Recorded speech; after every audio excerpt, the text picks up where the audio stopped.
taala wa barakaatuhu ñoo ngi nuyu mbokk jullit yëpp di leen ziyaara mbokk yi ñu ngi fii ci Daaru Karim di dëkk Serigne Massamba Mbacké tey nag di samedi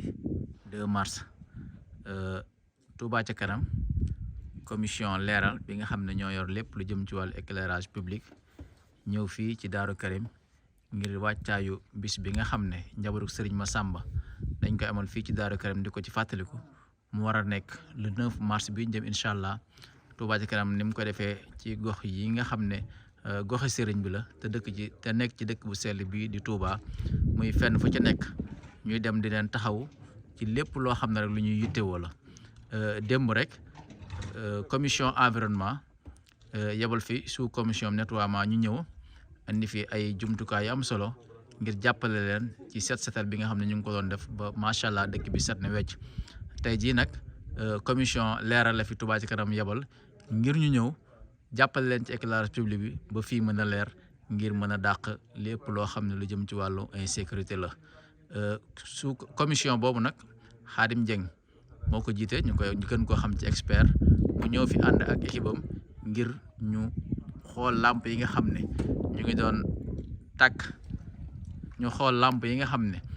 def nañ ko fi te tàkkut ñu defar ko ak it xool fépp foo xam ne lëndëm na te ñu mën faa yokk lumière ñu def ko fa kon dañuy jox kàddu gi Serigne Xaadim Dieng su ko defee mu leer ñu liggéey bi li nga xam ne def nañ ko fa ci làmp ci diggante daaw ren ak liggéey bi kañ lañ koy tàmbale ak kañ lañ ko fas yéene àggali incha allah bisimilah sëñ Xaadim. jërëjëf sëñ Fallou Ndiaye maa ngi nuyoo bu baax a baax di sant waa Touba ca kanam yëpp ci seen taxawaay ci liggéey am solo yi nga xam ne ñu ngi koy faral def ci dëkk bu sell bii di Touba comme ni nga ko waxee woon rek Touba ca kanam moom askan wi tax a jóg ndegam démb commission bi nga xam ne yow mii taxaw nii yaa ko jiite muy commission environnement ñoom ñoo fi ñëwoon démb def fi nettoiement boo xam nettoiement bu am solo la wax dëgg fa yàlla ku ñëw ci dëkk bi avant màggal gi ñëw ak ku fi ñëw tey ji da nga xam ne xar kanam dëkk bi changé na bu baax a baax ci noonu nag ñun ñi nga xam ne ñun ñoo jiite commission bi nga xam ne mooy commission leeral te ñu gis ne dëkk bi wax dëgg fa yàlla xawoon naa lëndëm lool ba daanaka ñi fi dëkkee woon di koy jàmbat bu bari commission leeral déployé ay lamp yoo xam ne ni takku na lool mu indi ko ci dëkk bi nga xam ne mooy dëkkum Sëñ Massamba bi def ko fi dàq ak lëndëm indi ak leer comme bu ngeen ko gisee nii sama ginnaaw daanaka boo tàmbalee ca 30 ba ca rana bu mag ba ci buntu ba boo fa tàmbalee ba ngay agsi ci biir penc bi Touba ca kanam def na ci lim boo xam ne daanaka dina toll ak 60 lamp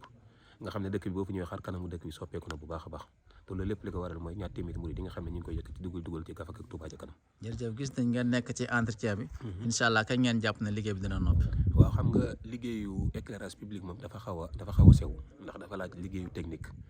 ndax kenn ku ne xam ne lampe ak courant ñoom ñoo ànd da ngay xool norme yi nga xam ne lépp war naa mën a tax lampe bi am sécurité courant Senelec bi am sécurité nga def ko liggéey boobu nag nekk na liggéey boo xam ne du liggéey bu gaaw moo tax daal mën nañoo jàpp ne fii ak suba wala ginnaaw suba lépp loo xam ne lampe la boo xam ne nekkoon na fi Touba ca kanam def ko mu fay danañ ko dépanner waat comme nam meloon dañ koy doo ko def ci dëkk bi nga xam ne mooy dëkk Daaru Karim bi dinañ xool tim diggante yi nga xam ne gis nañ ne xaw naa lëndëm ndax bi ñu fi ñëwee daaw dañoo ñëw fekk fa ay lampe yoo xam ne lampe yu xonq la ndax Touba ca kanam ni mu baaxoo defee su ñëwee ci ab dëkk fekk fa ay lampe yoo xam ne ñi ngi tàkk dañuy jël suñu lampe ñu def ko fa lampe yi nga xam ne fekkoon nañ ñu muy tàkk ñu bàyyi ko ndax dëkk bi ñi soxla ay lampe dafa bari mënoo ñëw fekk foo xam ne ma ngay tàkk nga wekk lampe yooyu jël say lampe di koy defar te am na ñeneen ñoo xam ne ñi ngi ci ginnaaw wala ñu nekk ci pekk bi soxla lampe yooyu ngay jël yenn lampe yu bees di koy def foofu loolu moo waroon daaw bañ ñëw ñu bàyyi fa lampe yi ren biñ ñëwaatee fekk nañ ko mu fay ñu war cee def suñu kam lay kàtt nag balaa màggal gi ñëw incha allah rabbi ñu fas yéene ko taal